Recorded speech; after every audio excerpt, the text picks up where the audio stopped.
नाज़रीन, ब्रेक के बाद खुश आमदेद।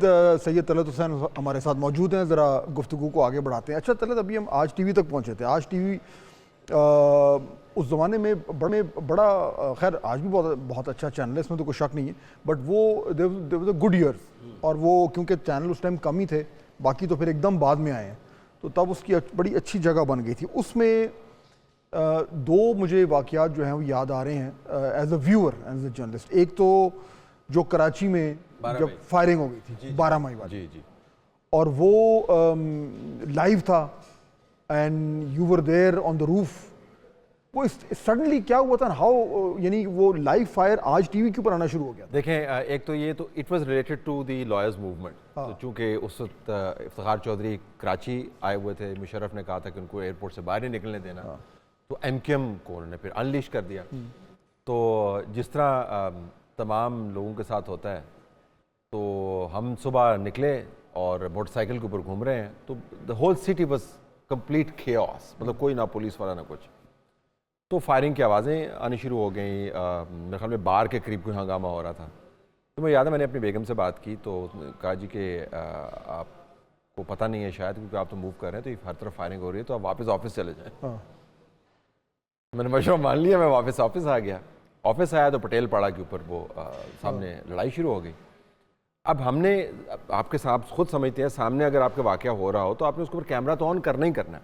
हमने कैमरा ऑन कर दिया, हमने उसकी लाइव कवरेज शुरू कर दी। अब MQM में कह रही थी जी कि आप लाइव कवरेज कर रहे हैं, जो पटेल पाड़ा से फायर आ रहा है वो तो आप दिखा नहीं रहे हैं, जो हम फायर मार रहे हैं वो नज़र आ रहा है, तो आप इसको बंद करें।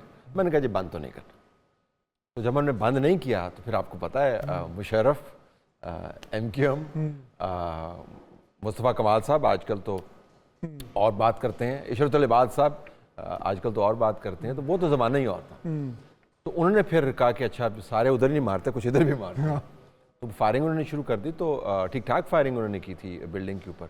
फिर उन्होंने गाड़ियाँ चला दी बाहर, फिर वो दरवाज़ों को धक्के मार रहे हैं। तो जो ज़ुबैरिस थे वो कह रहे थे जी कि हम इसको बंद कर दें। तो मैंने कहा जी ज़मानत आपके पास इस वक्त एक ही है, दैट यू आर लाइव।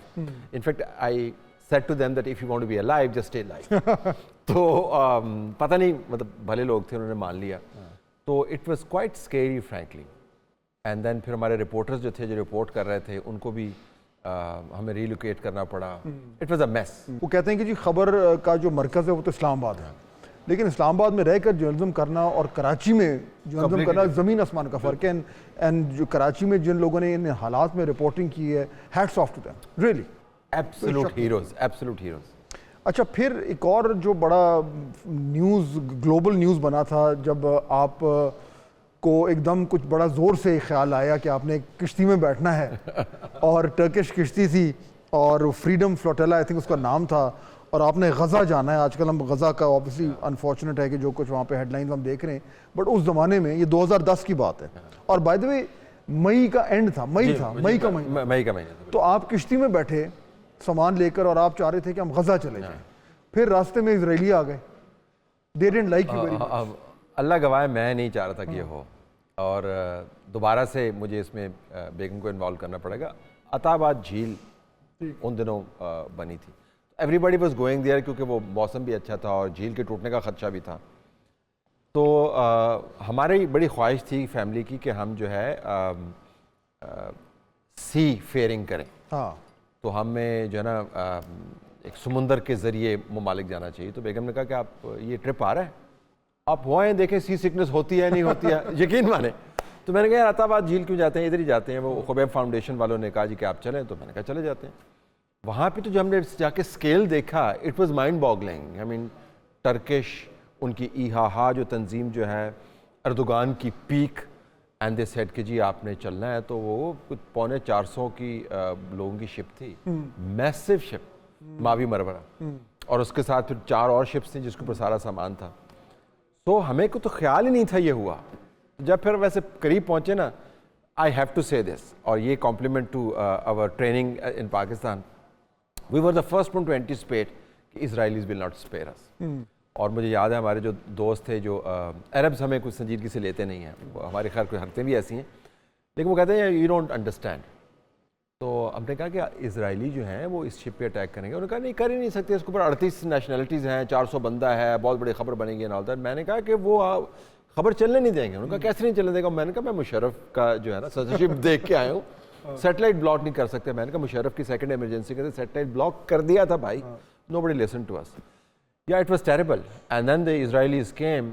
तो वो बिल्कुल एक आप समझें 2 दिन का ट्रेलर था जो इस वक्त गाजा के अंदर। जब ये हमास ने किया, frankly I spoke to my Arab friends and I said to them कि गॉड हेल्प यू, बिकॉज आपने एक ऐसा मौका एक ऐसी रोग नेशन को दे दिया है, उसने पलटा देना है।